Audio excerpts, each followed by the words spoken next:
Howdy everyone, it's me once again, the one and only Killer Dan. And today, I'm going to be reviewing a giant monster movie, kaiju film, to be more exact. So, I finally got to watching it all was Kong, finally.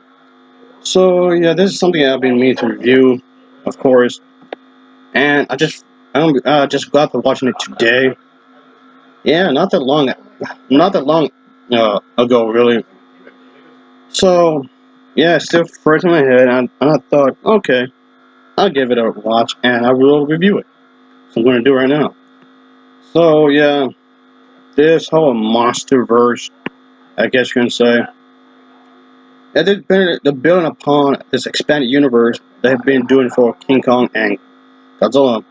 This is King Kong's second film and Godzilla's third movie. So, I guess that's four movies in total in the monster verse. If you want to call it that, I guess. But But anyway, yeah, I guess this is a continuation from the previous films, of course, and starting with the 2014 Godzilla film. And yeah, I think there was Kong Skull Island, I think Godzilla King of the Monsters, and then there was this one. And of course, there's going to be bit different time periods, of course. So anyway, yeah, the thing is that I actually got HBO for 1 month. Yeah, HBO Max, is that what it's called? Yeah, 1 month just to see this movie. Yeah, really. But anyway, that aside, as always, I do have to talk about the plot. So let's get to it, shall we? So of course, we get to see that King Kong in this movie. He wakes up, and yes, something isn't quite right. We get to see this little girl here, who would become an important part of the story.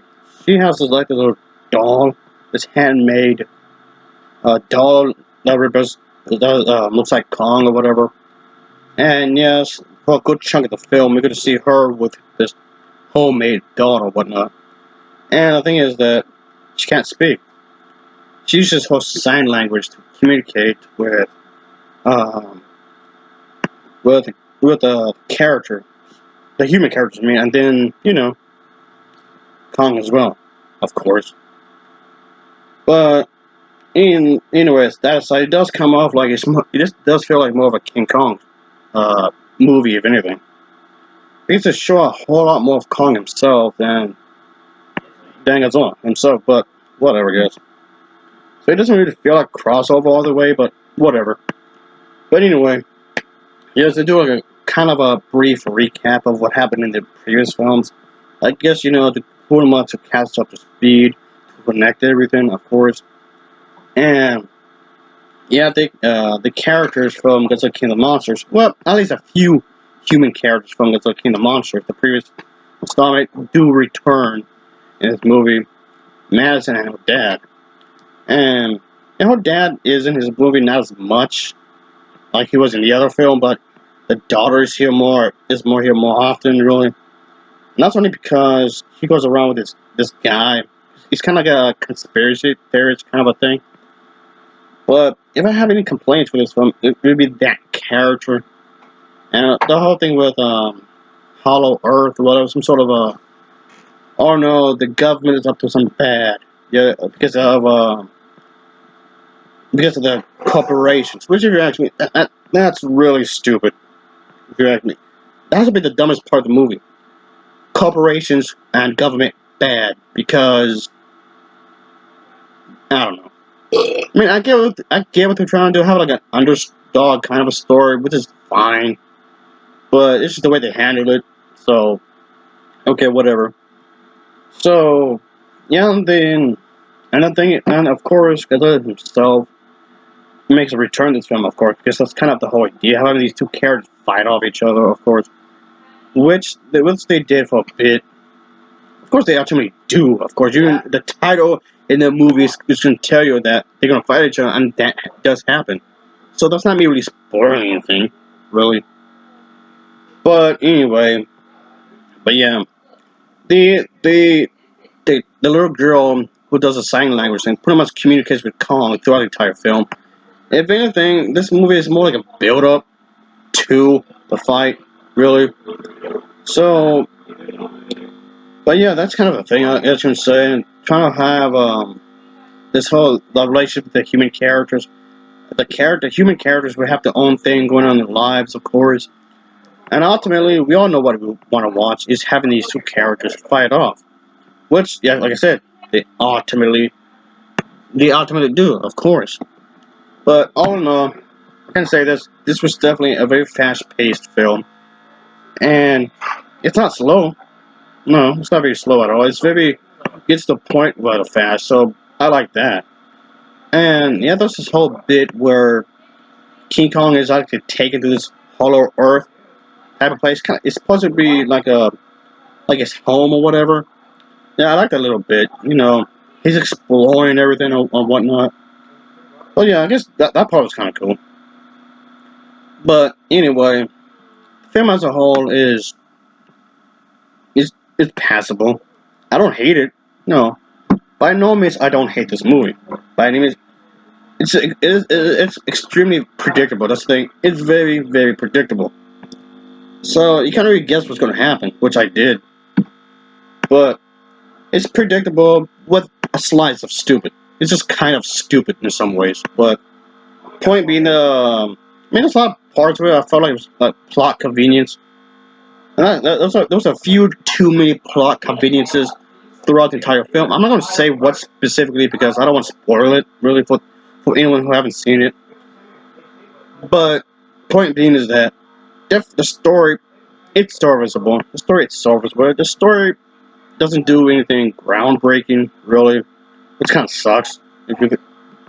But it's not a bad story really. It's just really shallow and very predictable.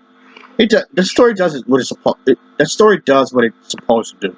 So I guess I can't complain too much. I guess, but I guess like I said, the whole point of this movie was to have these two characters, Godzilla and Kong, duke it out. Which, like I said, they do. There's definitely plenty of fights here. It's very fast paced. Um, I kind of wish they could have had more fighting, but for the fighting that do have it in the film, it's serviceable. So I can't complain about this movie really. At least not too much because it's the movie as a whole. It's not bad. No, I liked it.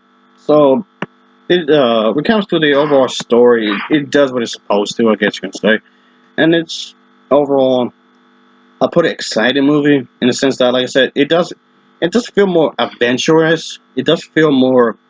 It's really going for alpha. It's really trying to make this. It's trying to make the story feel grand. It's really adventurous, big, giant story. And in that sense, yes, it does succeed. There's many set pieces in this film. A lot of set pieces. You see, Godzilla in or Kong in. But like I said before, this feels more of a King Kong movie than it does with Godzilla. But whatever, guys. So, yeah, like I said, okay. I know some people want to know: is it better than the 1963 version of King Kong vs. Godzilla? Yes, it's a billion times better than the one old 1963 King Kong vs. Godzilla. Because, like I said before, and I said this a number of times already, the original 1963 uh, King Kong vs. Godzilla is definitely one of the worst films I've ever seen. Oh my god, it's a big pile of shit. But hey, at least this one's better. This one's definitely easily the best of the two. I mean, not to say that this was a masterpiece by any means, because it really wasn't. But at the end of the day, it does what it's supposed to. That's how, I guess that's all. I guess that's the best compliment I can give this. It does what it's supposed to. You want to see an exciting movie. You want to see new stuff blowing up. You want to see giant monsters destroy a bunch of shit. That's this movie with a pretty decent storyline to it, of course. So yeah, I can't really complain really, like at all. No. So it's good, but it could have been better. But yes, but it's good. It's pretty good. I liked it. I really enjoyed this film as a whole. I mean, I know they were trying to tie up everything together. Okay, this event because this part of the story happened because of this, which is the end result of that. I mean, they're really trying to tie it together, of course, all the story events and whatnot. So, yeah, they were trying to tie up together to make it so it links up with the other movies as well. So that's definitely something. That's definitely uh, a thing there. So in other words, yes, I did enjoy this film, but I do have my issues with it. So overall, not a bad movie. No, but not any stretch of the imagination. It's fast paced. The pacing is really quick. It's really brisk. So that's definitely a good thing in my opinion. Because I didn't get bored. And the storyline is nowhere near as awful as I thought it was going to be. So that's. I mean, my expectation coming into this wasn't really high anyway. To be honest here, but still. But yeah, in some ways, I kind of feel like maybe the trailers probably gave too much away in some respect, I guess. But anyway, that aside, so the acting was decent, I guess. The acting was serviceable. So I'll give this an overall rating of a 7.0 out of 10. I'll give this a 7.0 out of 10 for me. And as always, thanks for watching and take care. Until next time, see ya. Oh yeah.